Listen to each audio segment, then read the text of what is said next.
Hey everybody, this is Imani Rama, your girl from the Soul Food Poetry Cafe.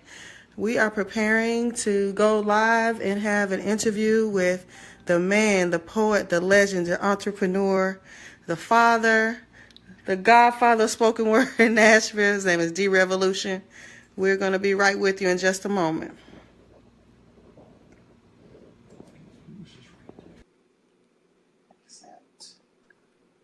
Whoa, Whoa. whoa.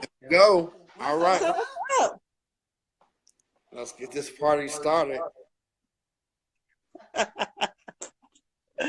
All right, fam. You ready, D-Rev? I don't know, but let's do it. I've never been Can live. anybody believe something made D-Revolution nervous? Woo. Yeah, never, Hey, never been live. Victoria Franklin is on in the building. What's up, Vicky? I just wanted to go ahead and get started. My name is Imani Rama. I'm from the Soul Food Poetry Cafe. And I'm very, very excited today to have the man, the poet, the legend, the entrepreneur, the promoter, the author, let me say that, D Revolution himself in the building. Oh, I can't say in the building right now. We're going live on Facebook right now to talk about his new book, One Chance to Be a Man. How you doing, D-Rev? I am good. Want to talk about this book? It's been a long time coming, and I'm good. I'm glad we're having this conversation. All right. Well, I just want to start really quickly for those who don't know you, and I don't know who would that be, but for those who are wanting to get to know you, D Revolution, I want you to start by talking a little bit about your legacy in Nashville as a spoken word artist, as a poet.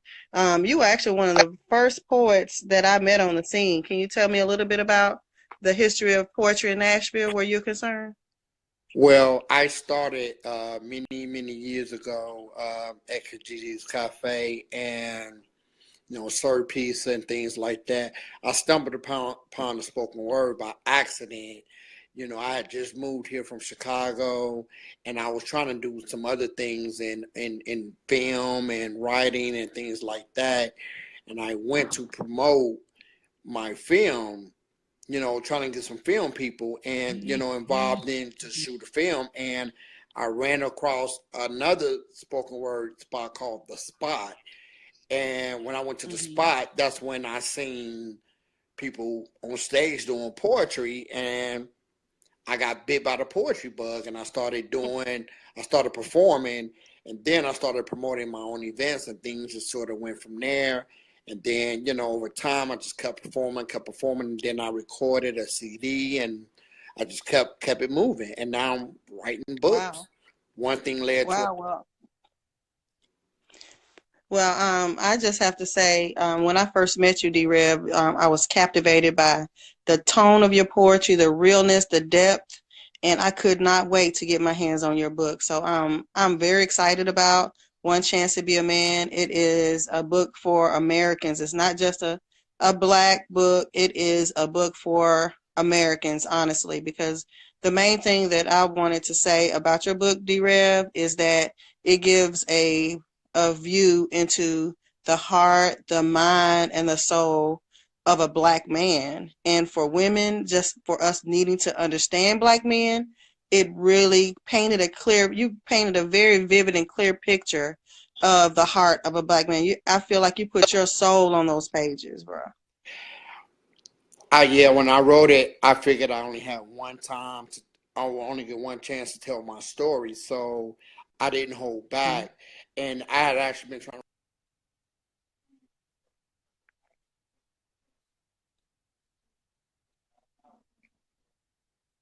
out there. I spoke the truth.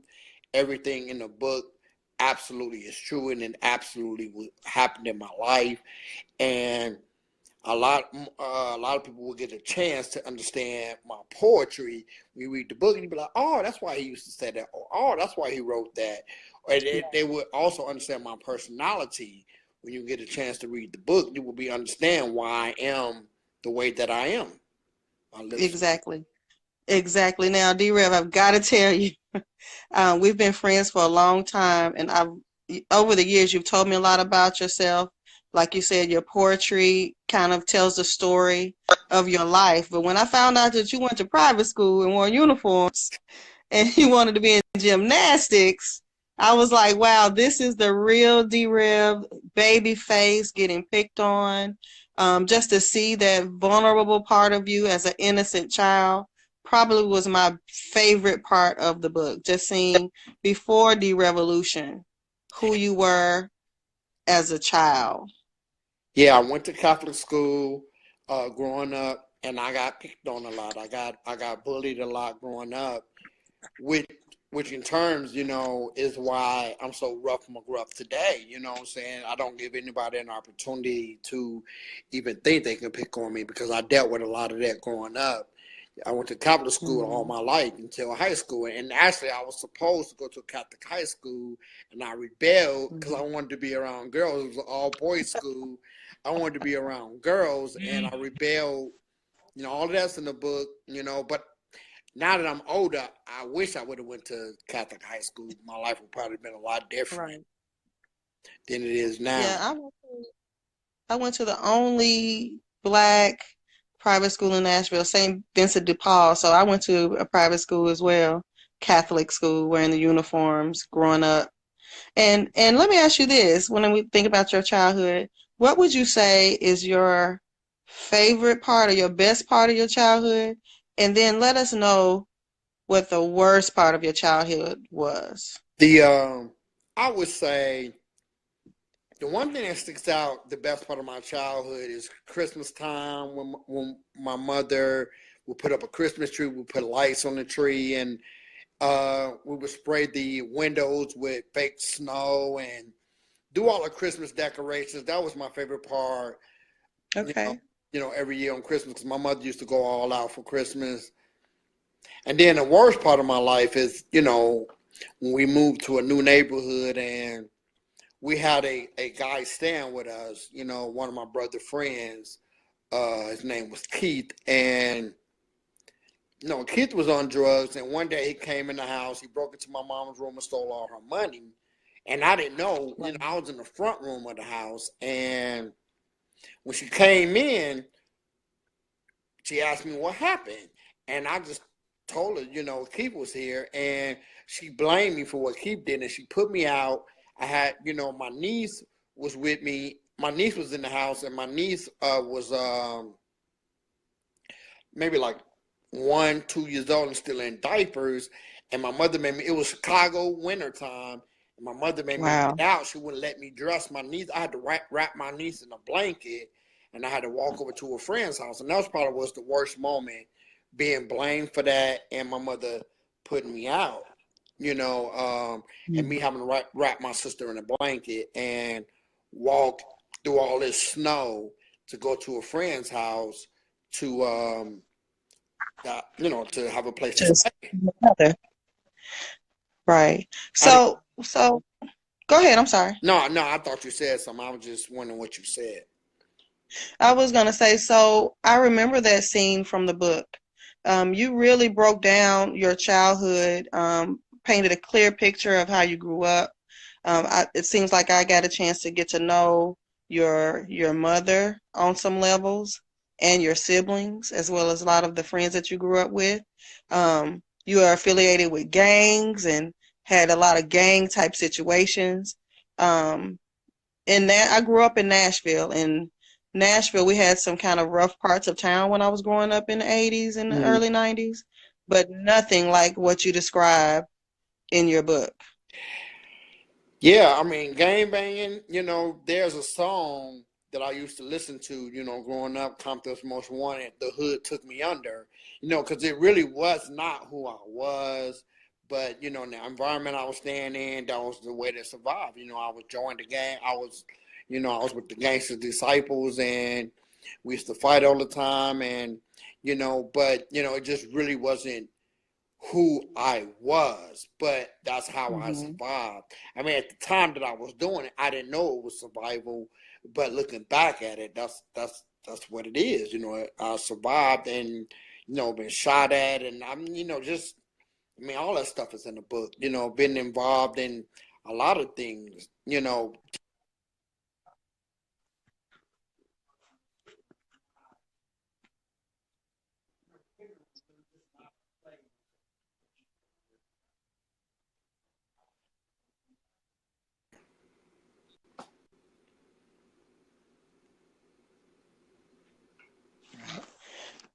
We are talking about One Chance to Be a Man, the first book of most likely plenty on Soul Conscious Books by D Revolution. Now, this is probably the best urban novel that I have read in years. Fam, make sure you reach out, find out where to purchase this book. This book is SoulConsciousBooks.net. You can order it right there to go out. yes. Possible.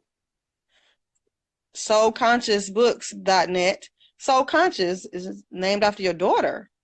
Yes, named after my daughter. My daughter's name is Soul. Her middle name is Conscious. So, wow.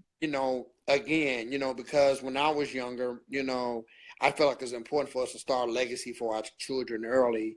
And I wish my mom would have, took more interest in me, because I was writing, back then, my mother never really took interest, and, or my father, what I'm saying? When I was, before writing poetry, I was wanted to do film. So I went to film school for a little while. And before film, I was into gymnastics and I really liked doing flips and things like that. But as I wrote in the book, my father told me gymnastics was for faggots. So that really kind of killed my spirit on that. And my mother never took any interest in the things that I was trying to do. So with my daughter, I decided, when I was coming out with this book, I wanted to self-publish it. And I wanted to bring out several other books behind it. And so I just created Soul Conscious Books after my daughter. So when I'm gone, she can continue that legacy. She's a beautiful child. It looks like your mini-me to me when I met her. Love her to death. My girl. And then, so you have a total of 4 daughters and some grandchildren. Is that right, D-Rev? 4 daughters and some grandchildren. Yes, D-Rev is a grandchild. And I really like, because you really, your book was almost like a timeline. So we see when you had your first daughter in Chicago. Right. And then when you moved to Nashville, your second daughter and your third daughter. Right. Now, the one thing about D-Rev that it was a common theme is your relationships with women. Now, you had somebody to check you on how you talk to women. I remember reading that. And that was kind of a turning point for you, right? That was a turning point because I was a predator when it came to women. And I'm still working on that. But, yeah, I mean, the person that told me that she didn't like the way I talk to women and was Aya Lee. You know Aya Lee, don't you? I do. Yeah, Aya Lee was the one who told me that, years ago, that she didn't like the way that I spoke to women. And people were saying stuff like that to me when I moved to Nashville. My vocabulary was really, really bad. I was just happy to be a nigga. I was thinking like a nigga. I was acting like a nigga, and I thought it was cool. And people started telling me, and that's when I started thinking about how I was and the way I was living in Chicago wasn't correct. And people was really, coming at me and talking to me about those things, and it just started making me change the way I looked at women, the way I talked, and that being a nigga was just not cool. And that's really what the book is based on. Yeah, another part that I remember that I really liked that seemed like a turning point for you as a man is when someone walked up to you and said, "Are you a real nigga?" And you were like, "Yeah, I'm a real nigga." And the gentleman was like, "You are not a nigga." Yeah. How did that impact you? A guy, I had performed on stage and I was bragging on stage, and this was very early on. I think this was like my first feature. It was very early on, and I was bragging on stage, being a nigga, and I pull a trigger, and I'm talking all this stuff. Then after the show, I'm feeling real good, and this guy walked up to me, and he said, "You're not a nigga, man." And I looked at him, and I was offended. And I said, "Yes, I am." And then he looked at me, and he shook his head like he was disappointed, and he walked away. But that thought stayed with me when I went home, and I started thinking about that conversation, and my mind was Mm-hmm. just really messed up. It was just really messed up, but it took me Mm-hmm. to come to the South and get out the environment in Chicago to really realize how messed up my mind was. And you know one thing led to another, and then I just changed my mentality. I just didn't want to be a nigga the rest of my life. I want to really be Mm-hmm. something. Well, that's a good lesson for a lot of men, young men today. We want to be, men want to be a real nigga and things like that. But um, just reading through the book and the journey that you've been on, you've come, you've kind of come of age as to what a real man or a real nigga is, by the kind of father that you are, how you're independent and you're pursuing your dreams, those type of things, and you're looking to be in a relationship with a woman that's a monogamous and real relationship, then those days are pretty much over. And that's a lot of growth, and that's a lot of the determination to show your daughters and the people around you that look up to you what being a real man is like. But you really break down that savage derail for being a things like that. So we get a real great storyline of just your pursuit of women and relationships, and how women were coming at you, and how you didn't hesitate to deal with different women. But Yeah, so it's a real deal book when it comes to that part too. yeah. Again, it's part of growing up, in an environment where, it was brag, you would brag about the women, you would brag about doing this, doing that. We would share women, and some people ran trains. I didn't do that, but I know people that did, and it Mhm. was just, again, that nigga Yeah, street mentality. life. Yeah, it was the street Yeah. life. And the one thing, I talk about in the book, and the one thing that's real, I say in the book, I think I say this in the book, niggas a lot of times don't know that they niggas. You know what I'm saying? A lot of times you don't know. You just live and you just a part of the life and you just doing whatever. Mhm. But you don't really know that you're the one that they talking about on TV, or you don't really associate yourself with that. A lot of niggas don't know that they niggas. And fortunately for me, I was able to leave that environment and realize that that's what I was, and that's how I was living. And I was the boys in the hood guy. I realized that when I moved That here. was your real life story. It's my real life story. And You even you know talk about how your mother was a part of the first time you had a run in with the law. oh, yeah, yeah, yeah. I got arrested for aggravated assault on my mom. And that was a turning point. I was only 12 at the time, but that really started the mind for my mind to start thinking differently and realize I wanted something more out of life. When I went to I spent 2 weeks in jail at 12, and you know, my first charge was against my mother. Yeah, Trying to, that's heavy. I tried to stab her with a It is. knife, and yeah, when I still think about that stuff today, and but I had to be honest about my mom. Love her to death, and love everything she's done, but being really honest, you know what I'm saying? I was put in a position, where I feel like my mom, she chose herself a lot, you know what I'm saying? And she was doing drugs, and she was under the influence a lot, and sometimes, she would come in the house and things would get out of control. And I think that day she was under the influence, and she like slapped me, and I just kind of lost my temper and went to jail behind it. Mm. Now, one thing I remember about the book is just the way that you really still loved your mother, and at the conversation that we had about your mom, you feel like she taught you a lot, and she did the best she could with you. Um, and that's a big part of your psyche and who you are, is your relationship with your mother. Oh yeah, definitely. It's also probably why I was such a predator with women. I used to hear my mother the way she talked to men when I was young, and I always said, "Man, I'll never let a woman talk to me like that." Because she used to talk down to a lot of men. She used to talk, Mm-hmm. crazy to a lot of guys that was around. And I Mm-hmm. think when I would get in relationships, I would refuse to let a woman talk to me a particular way That's because amazing. I grew up with my mother, watching my mom, talk to me and like that. But my mother was very wise. She was very influential to me because she was a very wise woman. And I learned a lot from her. You know what I'm saying? It's Mm-hmm. just that she had her demons. Her childhood, my childhood was better than her childhood. So Mm-hmm. she's raising us based on the childhood she had.